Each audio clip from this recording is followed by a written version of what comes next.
PSM Makassar dapatkan pengganti Wiljan Pluim. PSM Makassar telah mendapatkan pengganti Wiljan Pluim untuk putaran kedua BRI Liga 1 2023-2024. Tim berjulukan Pasukan Ramang itu mendatangkan pemain asal Amerika Serikat. Wiljan Pluim meninggalkan PSM Makassar setelah bermain selama 7 tahun. Playmaker asal Belanda itu membelot ke Borneo FC Samarinda. Lewat akun Instagramnya, PSM Makassar pada Minggu 29 Oktober 2023, PSM Makassar mengumumkan perekrutan Victor Mansare yang sebelumnya berkarir di Vietnam. Victor Mansare lahir di Freetown, Sierra Leone pada 22 Februari 1997. Namun Transfermarkt menuliskannya berkebangsaan Amerika Serikat selain tanah kelahirannya. Transfermarkt juga mendata Victor Mansare pernah 11 kali membela timnas Amerika Serikat U18 pada 2014 dan 14 kali memperkuat Amerika Serikat U20 pada 2015.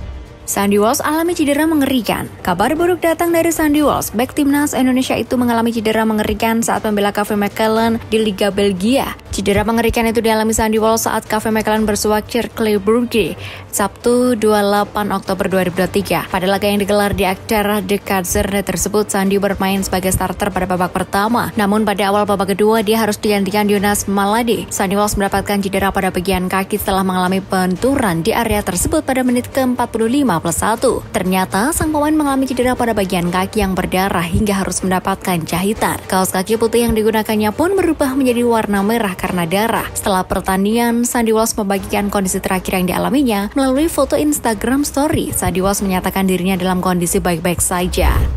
Madura United gagal ke puncak klasmen paruh musim BRI Liga 1 2023. Pelatih Madura United Mauricio Zoa mengaku senang dan sedih usai timnya dipastikan gagal merebut status juara paruh musim dari tangan Borneo FC Samarinda. Hasil imbang 1-1 kontra Arema FC di Stadion Kapten Iwayan Dipta Gianyar Sabtu 28 Oktober 2023 sore waktu Indonesia Barat dengan sendirinya memupus asa Laskar Sapekera. Pelatih berusia 49 tahun itu mengakui timnya gagal menang karena kesalahan kecil. Komunikasi lini pertahanan kembali jadi biang kerok kegagalan mereka. Dengan begitu, status juara paruh musim direbut oleh Borneo FC Samarinda. Klub berjuluk Pesut Hitam itu tak terkejar dengan koleksi 35 poin. Sementara itu, posisi Madura United tergeser ke posisi ketiga. Persib Bandung berhasil merebut posisi kedua walaupun sama-sama memiliki 31 poin. Dengan head-to-head yang seimbang, Persib sedikit lebih baik soal jumlah selisih gol. Maung Bandung memiliki selisih gol 12 dibandingkan 9 gol yang dibuat Madura United.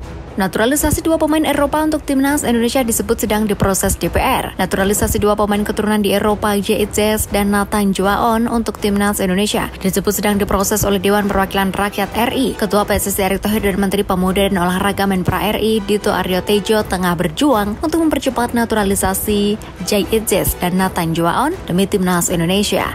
Erick Thohir mentargetkan naturalisasi J.Izes dan Nathan Joaon dapat rampung sebelum timnas Indonesia kembali bermain di putaran kedua kualifikasi Piala Dunia 2026 zona Asia pada Maret 2024. PSSI tegaskan regulasi promosi degradasi BRI Liga 1 sudah fix. Ketua PSSI Erick Thohir menegaskan tak ada tawar-menawar mengenai aturan promosi dan degradasi BRI Liga 1 2023-2024. Sebelumnya muncul isu akan terjadi perubahan slot degradasi musim depan menjadi hanya satu tim. Erick membantah dan menegaskan regulasi tak berubah sebagai keputusan Kongres. Sejak awal Liga, ketentuannya sudah ditetapkan soal jumlah yang akan promosi dan degradasi. Menurut Erick, sesuai dengan semangat fair play, ketentuan itu harus dipatuhi oleh seluruh pihak. Erick menegaskan komitmen PSSI untuk meningkatkan kualifikasi kompetisi, satu diantaranya dengan cara konsisten dengan regulasi. Ia juga optimis kompetisi BRI Liga 1 musim ini akan semakin mendorong perkembangan sepak bola nasional. FIFA layangkan pujian kepada Indonesia jelang Piala Dunia U17 2023. Erick Thohir ungkap pujian FIFA kepada Indonesia jelang Piala Dunia U17 2023. Ketua Umum PSSI Erick Thohir berbicara tentang kesiapan Indonesia sebagai tuan rumah ajang sepak bola tersebut kala mengunjungi Stadion Gelora Bung Tomo GBT Surabaya pada Minggu 29 Oktober 2023. Erick tidak sendirian dalam melakukan peninjauan. Dia ditemani oleh Menteri Pemuda dan Olahraga Dito Aryo Tejo dan juga Wali Kota Surabaya Eri Cahyati. Usai melakukan peninjauan, Erick pun memberi kabar baik. Dia mengungkapkan bahwa pihak FIFA memberikan pujian menyangkut kualitas lapangan serta sarana dan prasarana yang ada di Surabaya. Kendati mendapat pujian FIFA, Erick meminta kepada semua pihak supaya tidak besar kepala dan tetap fokus melakukan sejumlah persiapan menjelang bergulirnya Piala Dunia U17. Persebaya Surabaya kembalikan Uston Nawawi ke kursi pelatih. Persebaya Surabaya menendang Joseph Gombau dari kursi pelatih usai rentetan hasil buruk di Liga 1 2023-2024. Manajemen kemudian resmi mengembalikan Uston Nawawi ke kursi pelatih. Klub kebanggaan masyarakat Surabaya itu puasa kemenangan dalam 4 laga terakhir. Terbaru Persebaya dibantai Persigediri 04 pada Jumat 27 Oktober 2023 di Stadion Brawijaya, Kediri. Hal itu berbanding terbalik dengan catatan Uston yang sebelumnya sempat menjadi caretaker. Dia ditunjuk menggantikan Aji Santoso yang diistirahatkan juga karena rentetan hasil buruk. Persebaya asuhan Uston tidak pernah sekalipun menelan kekalahan dalam 5 laga. Rinciannya Brilian Aldama dan kawan-kawan menang 4 kali dan imbang 1 kali, namun manajemen kemudian menunjuk Gombau sebagai pelatih pada September 2023. Sayangnya pelatih asal Spanyol itu menuai hasil buruk dalam 4 laga terakhir. Erick Thohir izinkan Sintayong jadi penasihat klub Korea Selatan. Ketua PSSI Erick Thohir mengizinkan pelatih timnas Indonesia Sintayong untuk menjadi penasihat klub Korea Selatan Seongnam FC. Seongnam FC mengumumkan lewat akun Instagramnya pada Jumat 27 Oktober 2023 bahwa Sintayong diangkat sebagai penasihat untuk Departemen Manajemen Atlet. Selain Sintayong, Seongnam juga menetapkan 3 orang lainnya sebagai penasihat tim meliputi Departemen Kedokteran Olahraga, Sektor Kerjasama Luar Negeri, dan Divisi Publisitas. Sintayong adalah legenda Seongnam FC yang dulunya bernama Seongnam Ihwa Chunma. Bersama klub itu, ia bermain 296 kali dengan mencetak 76 gol. Membela Seongnam FC selama 12 tahun pada 1992 sampai 2004. Sintayong mempersembahkan 6 trofi juara Liga Korea Selatan, 1 Piala FA Korea Selatan, 1 ASEAN Club Championship, dan 1 ASEAN Super Cup. Seongnam FC menjadi satu-satunya klub yang diperkuat Sintayong di Korea Selatan pada 2005. Ia hijrah ke tim Australia, Queensland Roar.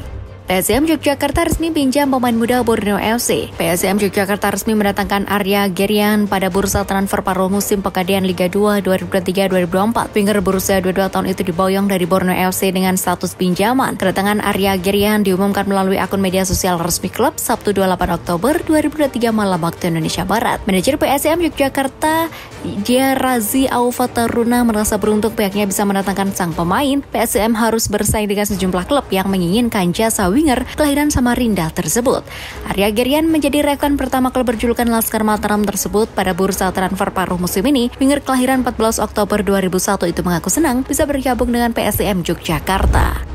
Arema FC dalam tren buruk, Fernando Valente Oga dianggap gagal. Arema FC dalam fase buruk di BRI Liga 1 2023-2024. Pada akhir putaran pertama, mereka hanya bisa meraih 1 poin dari 3 pertandingan. Setelah ditekuk Borneo FC dan PSM Makassar, Arema FC baru bisa menahan Madura United Sabtu 28 Oktober 2023. Hasil itu membuat tim berjulukan Singoedan ini menempati urutan 16 putaran pertama. Sudah menjadi tradisi jika Arema meraih hasil minor, kinerja pelatih yang mulai dipertanyakan. Namun pelatih Arema Fernando Valente menegaskan dirinya belum gagal dalam menangani Arema. Justru dia mengingatkan jika posisi Arema FC di klasemen meningkat sejak kedatangannya. Perlu diketahui Arema berada di dasar klasemen sebelum mantan pelatih Shakhtar Donetsk U19 ini datang. Kini dia bisa membawa Arema naik ke urutan 16. Hanya saja manajemen memberikan target jika timnya bisa lepas dari zona degradasi di putaran pertama.